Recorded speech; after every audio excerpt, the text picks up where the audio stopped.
চিংড়ি মাছগুলো ধুয়ে বেছে রেখেছি, এখানে একটা ছিদ্র হয়, ঠিক আছে। এবার এই যে মশলা দেব, কাজু কিশমিশ, একটা টমেটো, পাকা লঙ্কা, পোস্ত আর সরষে। তেল দিলাম, মাছগুলো একটু ভেজে নেব।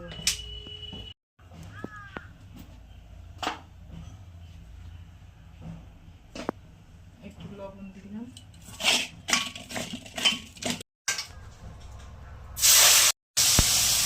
দিয়ে একটু কালো জিরে ফোড়ন দিলাম,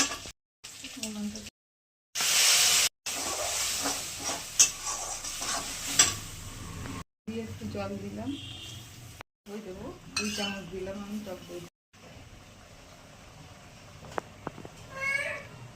লবণ দিলাম,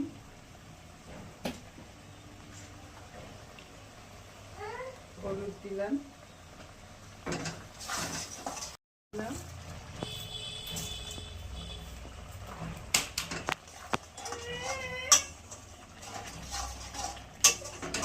কষিয়ে নেবো ভালো করে।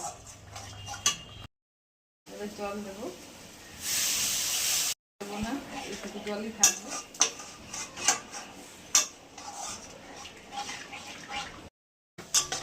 এটা হয়ে গেছে, এটা এবার হলো গরম মশলাটা দিয়ে দেবো।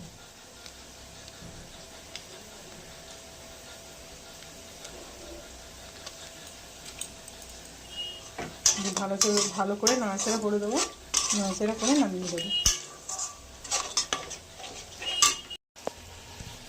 হয়ে গেছে দই চিংড়ি।